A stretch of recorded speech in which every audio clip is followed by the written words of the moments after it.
You know that feeling when you walk away from some chat and just think, ah, if only I'd said that. Oh, totally. Happens all the time, right? Yeah, whether it's like a big negotiation or maybe a tough conversation or even just trying to get your point across, having the right words right then, Yeah, it can change everything. And, well, that's kind of what we're diving into today. exactly. We often, I think, underestimate just how powerful intentional communication really is. Intentional, yeah. It's not about being, manipulative or anything. Right. It's more about understanding how language actually works in our interactions and just being ready with effective ways to say what we mean.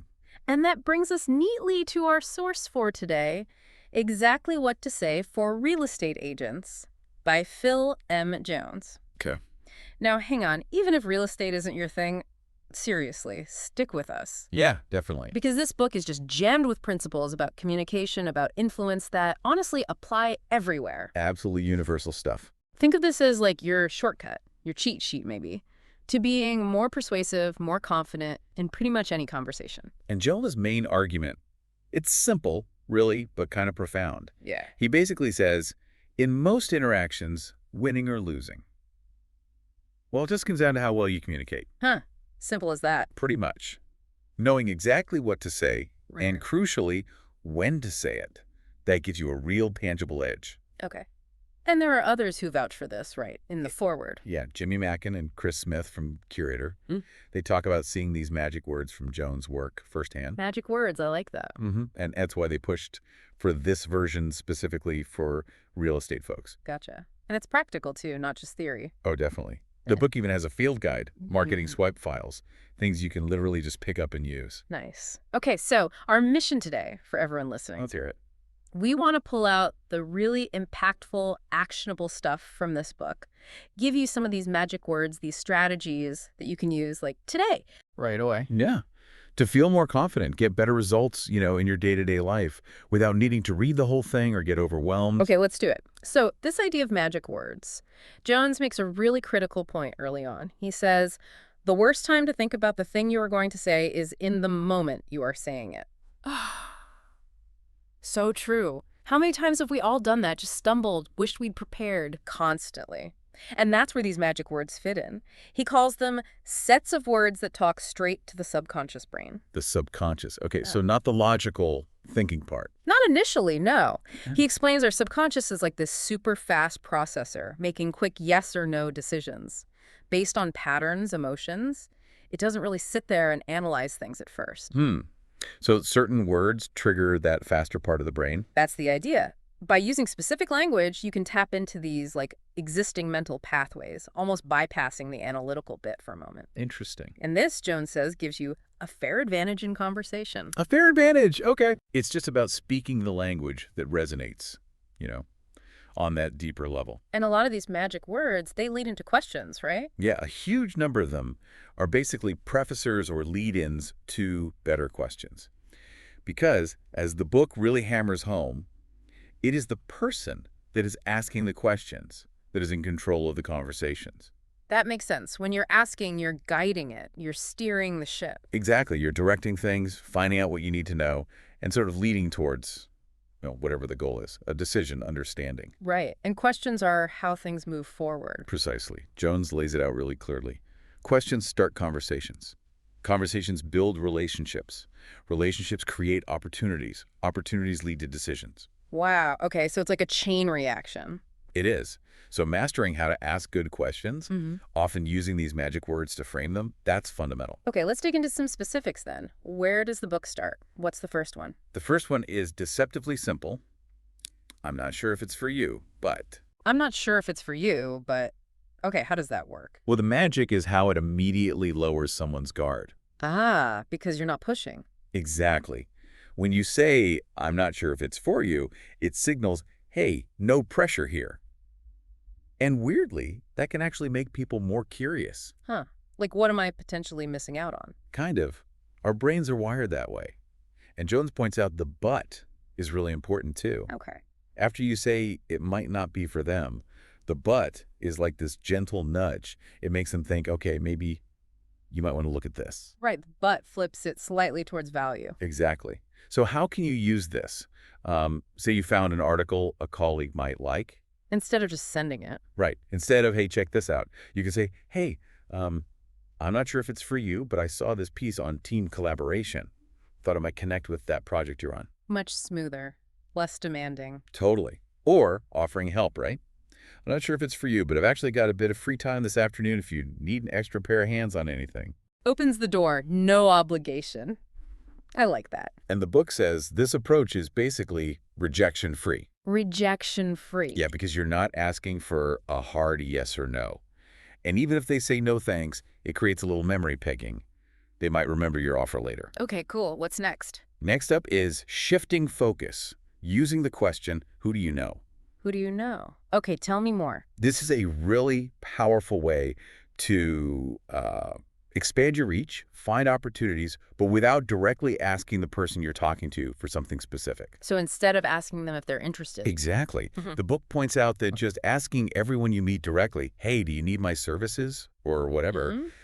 it can be kind of ineffective, maybe even annoying. Yeah, definitely off-putting sometimes. So instead you ask, who do you know that might be interested in whatever your thing is? You're tapping into their network, creating indirect chances. Smart. And that's not just for business, right? Oh, not at all. Think about personal Yeah, stuff. fact- Like you want to join a book club. You could ask a friend, hey, who do you know who's in a good book club around here? You're not pressuring them to join if they hate reading, Right. but you're accessing their connections. And the book mentions a potential bonus here, too. Yeah, this is great. Sometimes you actually uncover a direct opportunity this way. Oh, so. Like if you ask someone, who do you know who might be thinking about changing jobs? Okay. They might suddenly realize, hey, I'm thinking about that. And because you weren't asking them directly, they might feel more comfortable saying so. That's clever.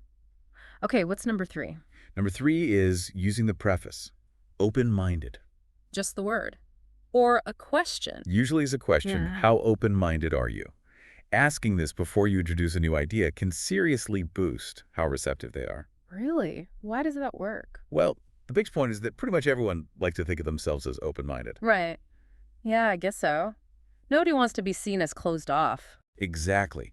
So when you ask the question, you're appealing to that self-image. It subtly makes them want to prove it by, well, being open-minded to what you're about to say. So it shifts the odds. Dramatically, according to Jones. He reckons it moves the odds from having 50-50 odds of them agreeing with you to odds of 90-10 in your favor. Wow, 90-10. That's huge. It is. Think about work. You want to suggest a different way of doing things. Okay. Instead of just blurting it out, try, hey, team, how open-minded would you be to maybe exploring a slightly different angle on this problem? Sets the stage differently. Completely. Or socially, maybe suggesting something unusual. How open-minded are you guys to checking out that weird new interactive theater thing downtown? Yeah, it makes it sound like an adventure they're choosing. Exactly. The core idea is simple. Everybody wants to be open-minded. You're just leveraging that. Okay, that's a good one. What's after open-minded? Next, we have a framework, a structure for starting conversations confidently, especially maybe professional ones. It's called opening fact question. Opening fact question. Okay, break that down. 3 steps. Simple. Step 1, a polite opening. Just, hi, name. It's your name. Basic stuff. Right. Step 2, state a fact you both agree on, or something clearly relevant, a shared reality. Okay, like common ground. Exactly. And step 3, ask a really easy to answer question, something that naturally leads into why you're talking. So, an example. Okay, say you're calling someone back after they emailed for info. Right. You could say, hi, Sarah, it's David calling, opening. You sent an email asking about our workshops yesterday, is that right? Fact, easy question. Ah, I see. It flows smoothly. No awkward silences. Precisely. It cuts through the awkwardness and gets you permission to continue, basically. Or maybe reconnecting with someone. Yeah, good one. Hi, Mark, it's Lisa. Gosh, it feels like it's been ages since we properly chatted. Opening shared fact. How have things been on your end lately? Easy question. Nice. The book says this works in lots of situations. Yeah, it calls the applications truly abundant. It's just a solid, reliable structure. Okay, cool. What's the next set of magic words? This one helps you tailor what you say by first understanding where the other person is coming from. What is your experience? What is your experience? So asking about their background on the topic. Exactly. Before you launch into your explanation or your solution, find out their starting point. Asking, what is your experience with whatever the topic is, shifts the focus to them, gives you vital context. That seems smart. Avoids talking over their head or maybe telling them stuff they already know. Totally. And it's great for uncovering hidden stuff, like any knowledge they have, sure, but also maybe fears or wrong ideas they have about it. Ah, like potential roadblocks. Right. Say you're suggesting new software to a colleague. Okay. You could ask, what's your experience been with project management tools like this before? Their answer tells you if they're tech savvy, if they hate new systems, whatever. And the book says this might reveal fear. Yeah, it points out you might find a distinct lack of experience that translates to a fear or anxiety in them. Knowing that lets you address it directly, reassure them. Or just understand their perspective better. Exactly. Like in a strategy discussion. What's your experience been implementing similar things in the past? What happened?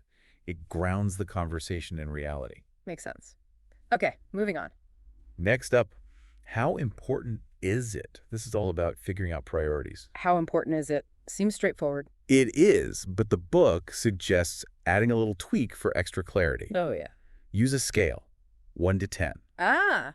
Oh, So instead of just how important is this feature, you ask on a scale of 1 to 10, where 10 is like absolutely essential and 1 is totally irrelevant, how important is this feature to you? that pins it down much better. Definitely. It quickly shows you what really matters to them Yeah. versus what's just a nice to have. So you can focus on the 9s and 10s, maybe not worry so much about the 2s and 3s. Exactly. You align your advice or your solution with their needs. The book says you end up using their reasons and not yours to justify your point of view, which is way more persuasive. Clever. Using their own priorities back to them. Okay, what follows that? This next one is good for those situations where someone seems, well, like they think they know it all already. Ah, the expert in the room. We all know one. Right. The preface is, what do you understand? What do you understand? How does that help? The main goal here, as Jones puts it, is to gently nudge them from one of certainty to one of doubt, but without being confrontational. Okay, doubt creation. Interesting. By asking, what do you understand about this situation or topic so far? You're inviting them to explain their view. It's non-threatening. And in explaining, they might. Right. What? Realize they don't know as much as they thought. Potentially, yeah. Or they might reveal gaps in their logic or information. Say someone's dead set against a new plan because the old way works. Right. You could ask, okay, help me out. What do you understand about how our customers are actually interacting with our website these days? Their answer might show their understanding is maybe a bit outdated compared to the data. Without you having to say, you're wrong. Exactly. The book notes this often leads to them realizing their strong opinion was unfounded. They kind of talk themselves into seeing it differently. Subtle. I like it. Yeah. What's the next technique? This one taps into future thinking and, crucially, emotions. How would you feel if? How would you feel if? Okay, getting them to imagine things. Precisely. Getting them to imagine potential outcomes and really connect with the feelings tied to those outcomes. That could be a huge motivator. Because decisions aren't purely logical. Not at all. Jones really stresses that people will work far harder to avoid a potential loss than they will to achieve a potential gain. Loss aversion is powerful. So you frame the question with that in mind. Often, yeah. But also remember that decisions usually feel right before they make logical sense. He says something needs to feel right before it can ever make sense. Emotion first, logic second. Pretty much. So ask, how would you feel if this bad thing happened? Or how would you feel if we actually managed to achieve this great thing? You're hitting those emotional drivers. Give me an example. Okay, trying to get someone to tackle a problem they're ignoring. How would you feel if this little niggle blew up into a major crisis later on? Oof. Yeah, makes you think. Or for a positive goal. Hmm. How would you feel if we totally smashed this project launch and grabbed that market share we wanted? Gets you picturing the success. Exactly. The book calls these conditional future scenarios. They help people emotionally connect, which provides that push for change. Cool. And that leads into the next one. Seems related. Very related. It builds directly on imagination. Just imagine. Just imagine. Okay, so similar to how would you feel if... Similar, but maybe even more direct in painting a picture. The book makes a really interesting point here. Yeah. It says every decision any human makes is made at least twice. The decision is first made in your mind, hypothetically, before it is ever made in reality. Huh. So you have to picture it first. If someone can't mentally see a future outcome or the steps to get there, they're way less likely to actually go for it. Makes sense.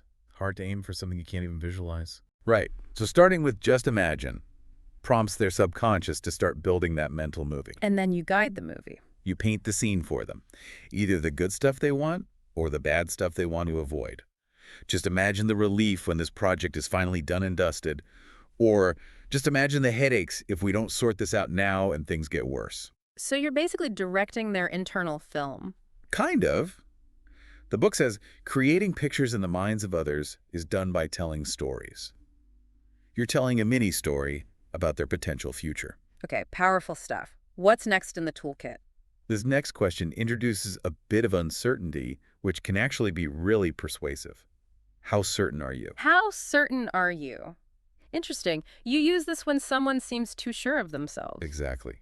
Especially if you think their certainty might be leading them down the wrong path. A little bit of doubt can be the key to opening their mind. So you're not arguing, just planting a seed of doubt. Precisely. By asking, how certain are you that whatever they believe is absolutely the case? You're gently nudging them to question their own conviction. Maybe consider other possibilities. Okay, so if someone's totally against your idea. Instead of fighting them head on, which just builds walls, you could ask, okay, I hear you. How certain are you, though, that sticking with the current way will definitely get us where we need to go? Makes them pause and think. Hopefully. It prompts them to examine the foundation of their certainty. The book suggests asking them to commit to being certain often creates that little crack, that opening, for them to see a bigger picture. Nice. And does the next one build on that doubt? It does. It's the natural follow-up. Could it be possible? Could it be possible? Okay, so after creating doubt, you offer an alternative. Gently, yes. The book states the alternative to certainty is doubt. Doubt is your friend when negotiating, as creating a feeling of doubt in someone else opens the door to create a new reality. Doubt is your friend. I like that. So asking, could it be possible that there's another way to look at this we haven't thought about? Or could it be possible this other option might actually work better? And this lets them save face, right? Exactly. It allows them to shift their position without having to explicitly say, I was wrong. It's not confrontational at all. So if someone's stuck on one solution. You could try. Could it be possible, though, that there's a simpler or maybe cheaper approach we just haven't hit on yet? The book stresses that framing it as a question gives them the freedom to move toward your ideas without needing to admit their previous idea was wrong. Very useful in disagreements, speaking of which. Yes, the next phrase is perfect for disagreements. Help me understand. Help me understand. Okay, sounds polite. It's more than polite. It's strategically smart for de-escalation. How so? Instead of jumping in with, well, actually, or I disagree, because, well, you take responsibility for the gap in understanding. Ah, so you say something like, Help me understand why you see it that way. Or help me understand your thinking on this. It invites them to explain rather than defend. that definitely softens things, puts the focus on you wanting to learn their view. Right. And often, the book notes, as they explain their reasoning, they might spot the flaws or inconsistencies themselves. Without you having to point them out. Exactly. Yeah. The book calls it a mature and elegant way of helping someone else to perhaps see for themselves that they might not be making the smartest decision. It shows vulnerability, which can be disarming. Okay, that's a really good one for tricky conversations. What about moving things forward, like scheduling? For that, there's when would be a good time? When would be a good time? How is that magic? It subtly assumes that the next step is going to happen. You're not asking if they want to follow up. You're asking when. Framing it as inevitable. Pretty much. Asking when would be a good time for us to schedule that call, talk more, take the next step. Prompts them to think about their calendar, not about whether they want to do it at all. Makes saying no feel a bit more awkward for them. Exactly. It's much stronger than wishy-washy stuff like, should we chat again sometime? Or, let me know what works. You're keeping control of the process. Right. The book says you should always work to schedule the precise next point of contact in order to keep control of the conversation in your hands. This question helps you do that. Okay. Now, what about following up when you think maybe they haven't done what they said they would? That can be awkward. Yeah, definitely. For that, Jones suggests this gentle prod. I'm guessing you haven't gotten around to. I'm guessing you haven't gotten around to. That sounds a bit negative, no? It seems like it, but it actually works by giving them an out.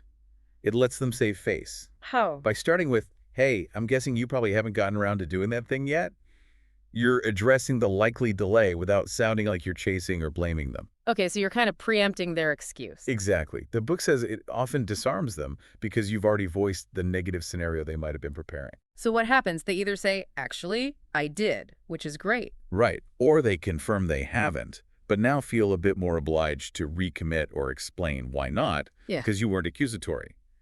The book puts it like this. By pushing for the negative scenario, you get people to rise to the positive or to tell you how they're going to fix the thing they said they were going to do. Interesting psychology there. Okay, what about when people are just stuck making a decision?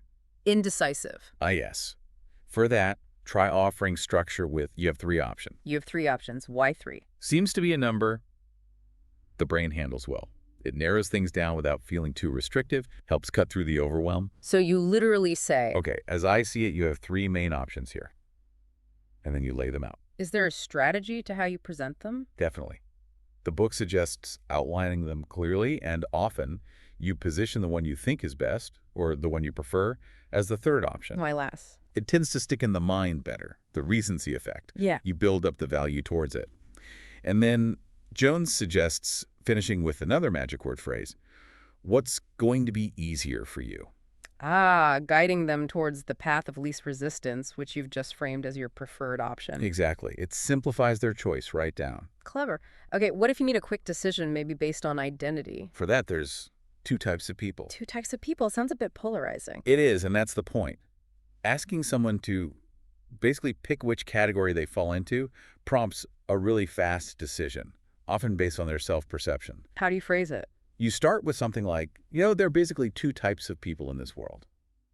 Those who do the positive thing you want and those who do the less desirable thing. So you frame one option as clearly better. Absolutely. You stack the deck.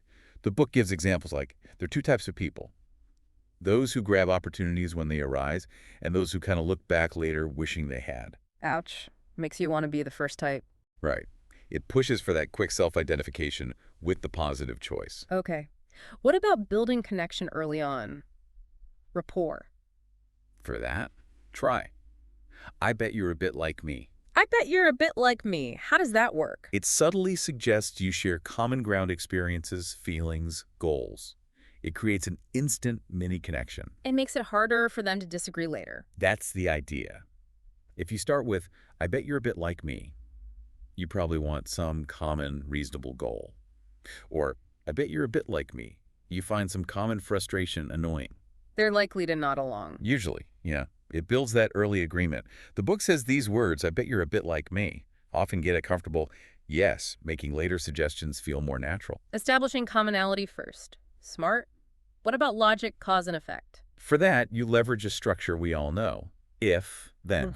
Then, like conditional statements. Exactly. Our brains are just wired for this, probably from when we were kids learning consequences. Using this structure makes outcomes feel really clear and predictable. So you'd say, if you decide to go with this plan, then you can realistically expect to see positive outcome pretty quickly. Or, if we make these adjustments, then we'll almost certainly avoid negative outcome. creates a sense of guarantee. It does. A perceived guarantee between their action and the result. The book calls them if, then sandwiches, and says they position guaranteed outcomes that are very difficult not to believe. Okay, what if someone's hesitating, maybe needs a little help to move forward? That's where this helpful question comes in. Would it help if? Would it help if? Offering assistance. Yes, but framed as a question. This empowers them, gives them control, but also offers that gentle push they might need. Asking, would it help if I offered some specific help, like more info or handling a task? Shows support without being pushy. And you're only committing if they say yes, it would help. Exactly. Keeps you in control, too. The book gives examples like, would it help if I quickly summarized the key benefits for you again? Or, would it help if I drafted that initial email for you? Nice way to overcome inertia. What about dealing with anxiety or stress in a conversation? For that, sometimes the simplest words are the most powerful. Don't worry. Just don't worry. Seems basic. It is, but delivered with calm confidence, it can instantly lower the temperature in a tense situation. It builds trust. So, in practice. Saying something like, don't worry, I know this seems complicated right now, but we'll break it down step by step. Or, don't worry, we've handled situations like this before. It just offers reassurance. Okay. Simple but effective. How about influencing using social norms? Ah, the power of the crowd. For that, use most people. Most people. How does that influence behavior? By mentioning what most people do or think in a similar context, you subtly guide their decision without actually telling them what to do. Because we want to fit in. Kind of. The book explains it taps into our subconscious desire to align with the majority. We think, aha, I'm most people, so if that is what most people would do, then perhaps that is what I should do too. Sneaky. So you'd say, Most people in your situation find it really helpful to do the thing you want them to do. Or, most people facing this choice tend to prefer your recommended option. without saying you should do this. Exactly. The book cheekily notes, most people put the words most people into their daily conversations, and most of those people see an immediate positive effect. Huh. Okay. What about turning negatives into positives? Reframing. For that, use the preface, the good news. The good news is, even if there's bad news. Especially then, it's about labeling. You actively choose to frame the situation positively. Starting with the good news is, forces you and them to focus on the upside or the learning opportunity. Okay, so if something went wrong, You can say, okay, that didn't go as planned. The good news is we now know exactly what doesn't work and we can adjust. finds the silver lining. Right. And the book also suggests a counterintuitive response to complaints. Oh, yeah. Respond with, that's great. Curiously, to a complaint. Yeah, to pivot. Like, that's great. Thank you so much for pointing that out. That gives us really valuable feedback on where we need to improve. It reframes their complaint as helpful input. Takes the sting out of it. Okay, how about wrapping up conversations effectively? Crucial step. Use what happens next. What happens next is... Just laying it out. Exactly. After you've presented info or options, clearly stating, so what happens next is, provides clarity, removes doubt, and shows you're leaving the process. Avoids that awkward, so what now moment. Totally. Example. Okay. So what happens next is I'll email you that summary we discussed by end of day, and then perhaps we can connect briefly tomorrow morning to confirm. And the book advises ending that with an easy question to keep momentum. Got it. What about objections? When people push back? Treat objections not as attacks, but as requests for more information, and ask, what makes you say that? It makes you say that. Instead of arguing, yes. Responding with, okay, interesting point. What makes you say that? Stops you from getting defensive and invites them to explain their reasoning. You get valuable insight into their actual concern. So you understand the why behind the objection. Exactly. And the book adds another little tool here for when you suspect an excuse. Yeah. Just a simple, inquisitive, really. Really? Yeah. Secondly, it can sometimes prompt someone to elaborate or even backtrack if their initial reason wasn't entirely solid. Okay. Now, what if someone's really leaning towards no, but you want to keep the door open? Try before you make up your mind. Before you make up your mind, like a last chance appeal? Sort of. It suggests there's still a moment for reflection, maybe one key thing to consider. It can shift a definite no to a more open maybe. How would you phrase it? Okay, I respect your position, but before you make up your mind completely, would you be open to just looking at this one piece of data quickly? It might shift things. Okay. It keeps the conversation alive. Okay. What about finding the exact sticking point? The one condition holding things up. For that, use the structure. If I can, will you? If I can, will you? Sounds like a negotiation tactic. It is, in a way. It helps you isolate their main condition for agreement. So, like, Okay, so if I can guarantee delivery by Wednesday, will you then be ready to sign off on the order? pins down the requirement. Exactly. And the book points out, even if you can't meet their condition right then, asking the question tells you exactly what their real hurdle is. You gain clarity. Useful. Okay, nearly there. What about that last-minute extra point? Ah, the Columbo moment. For that, use just one more thing. Just one more thing, like the detective. Precisely. After the main conversation seems wrapped up, dropping in, oh, just one more thing, can catch them slightly off guard. And makes them more receptive. Often, yeah. It's a good moment to maybe ask for a referral, add a final benefit, or secure a smaller related commitment. Okay, what about asking for help, like referrals? Use the power of asking for a favor. Asking for a favor. People like doing favors, right? Yeah. Reciprocity. Exactly. Especially if you've just helped them or provided value. The book says the prime time to ask is right after they say thank you. Capitalize on the gratitude moment. Right.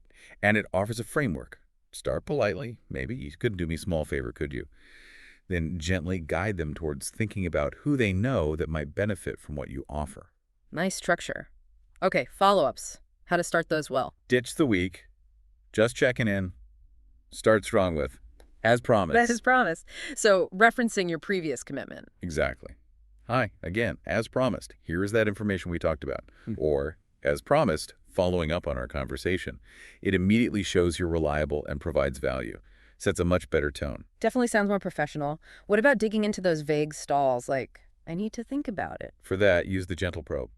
Just out of curiosity. Just out of curiosity. Yeah. Softens the directness. Yeah. It makes a potentially nosy question feel less intrusive. Asking, just out of curiosity, what specifically is it that you need some time to think about, Mm-hmm. can get you a much more honest answer about their real concern. Instead of just accepting the stall. Right. And crucially, the book says after you ask this, be quiet. Silence. Let the silence hang. Yeah. Give them space to actually answer genuinely, not just with another deflection. Okay. And finally, just small word changes. Yes, the power of simple swaps. Tiny shifts in wording can make a big difference. Give me the examples from the book again. Okay, instead of the closed-ended, do you have any questions? Which often gets a nope. Ask. Ask the more open and encouraging, what questions do you have for me? It implies you expect questions and are ready for them. Better engagement. What was the other one? Swapping, are you working with an agent? A yes, no question. For the more assumptive and open, who is your realtor? Gets a more direct, informative answer, usually. Exactly. Little changes, big impact. Wow. Okay, so wrapping this up. This deep dive into exactly what to say. It's really clear Jones has packed a ton of practical, usable communication tools in there. Absolutely. And the key thing, again, it's not about being manipulative. It's just about being deliberate, understanding a bit about how people tick, and guiding conversations better. Towards more positive outcomes for everyone, ideally. Right. And the biggest takeaway for everyone listening, I think, is that preparation matters. Thinking about your words before you're in the moment. That core idea. The worst time to think about the thing you are going to say is in the moment you are saying it. Exactly. Understanding these ideas, maybe practicing one or two of these magic words, it really can boost your confidence and just how effective you are. Remember, better questions often lead to better results. For sure. And even though the book uses real estate examples, the principles underneath framing, questioning, tapping into the subconscious, that stuff works everywhere. Totally universal. So yeah, we'd really encourage listeners, pick one or two phrases that jumped out at you today. Try using them in your next chat. See what happens. Observe the difference. Yeah, experiment a little and maybe think about this.